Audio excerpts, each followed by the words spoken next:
They've played as much football as the guys that we have coming back, and Tate and Caleb, and then excited about Kavion and crew and their development. So it's going to be a lot of competition right there. It's really it's may the best men win, and it's not two. It's, hey, can we get 4 or 5 ready to be either used in specific situations, or hey, if they're all good enough to have a role and they're all dialed in like that, because our linebackers have to be leaders. They have to not have off days. They have to be the most consistent group, on our defense in terms of bringing it every single day, because they're the guys that this whole defense looks to get, our fronts and our calls closed and communicated, and they're the centerpiece to our defense. So it's going to be exciting because we got a lot of talent and a lot of guys who played a lot of good football in that room. Let's talk about your baby at safety group. Yeah. I think maybe the best 2024 signing, quotation marks, is Xavier Alford, who didn't play last year. Him, Shamari coming back, Montana Warren showing a lot of flashes. Miles Rosa, coming from New Mexico, really had an outstanding year there last year. Yeah. Are you expecting also this safety group to be one that's facing step it up a few notches? I'm really excited about this group, and what's cool is it's a group that balances each other out. One man's strength is another man's weakness.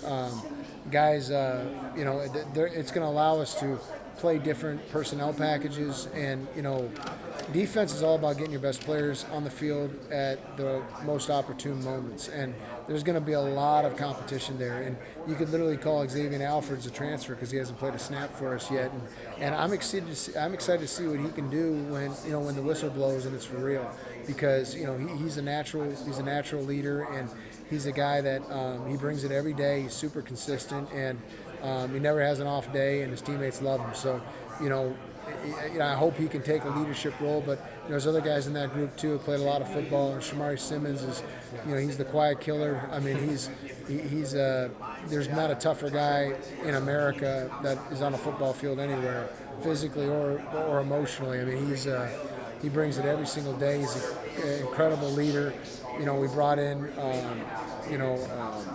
a couple other really good transfers too. So we got a lot of competition. I mean, it's going to be fun to see how this all kind of plays out and who brings it every day this spring. I don't know if there's more competition at cornerback maybe than other positions, but it seems like maybe Garrison is really a lot wide open. If Ed Woods, the only proven guy coming back, you got transfers like Javon Robinson, Terrence Wells, Keith Abney, for instance, showed a lot last year.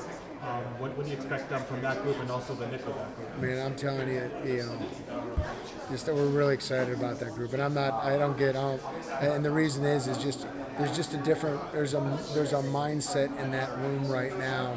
They just want to know it, and they want to be every one of those guys wants to be the smartest guy in the room, and guys like Ed and Keith are really they're driving that. But I coached Javen up at Washington State. And Javen, he's used to what we do, and he's very familiar with our system. And I would say there was nobody more talented of the corners that I had up at Washington State. And I think there's 3 of them that are going to make it into NFL camps the last 2 years. And he might have been the most talented one. He was just the youngest guy. So he knows it. He knows the expectation of what the standard is. And then you bring in a guy like LT.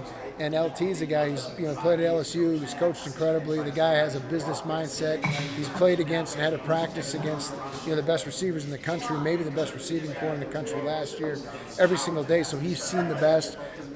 He's really football savvy and smart. Just this group overall is going to allow us to do really run our whole package, and it's going to be clean. And again, competition drives performance. That's just what it is. I mean, you can give a guy, a position, and it can just be his. He's not going to respond like the guy that knows if he doesn't bring it that day, he could lose his spot. And that's right now for our whole back seven is something that's driving every guy. And I like to tell our guys, it's not what you do when we're around. It's not making it to every workout. It's not making it to every class, doing well. It's not making it to every training table, going to every training room on time. That's not what's going to separate you. It's what you're doing, no one's watching.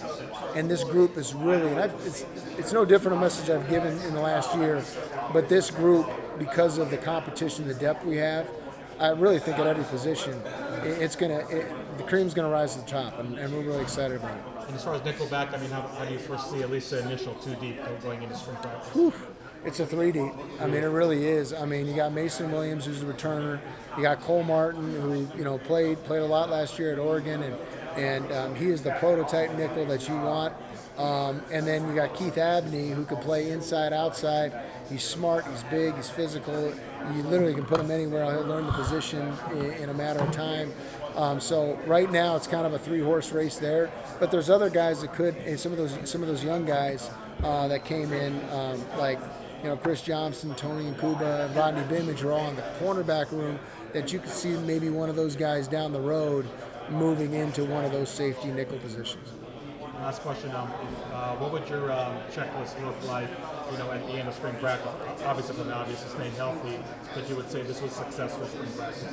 Just number one, that we really established a solid 2 deep, and at critical positions like defensive tackle, maybe a 5th, including at linebacker and at safety.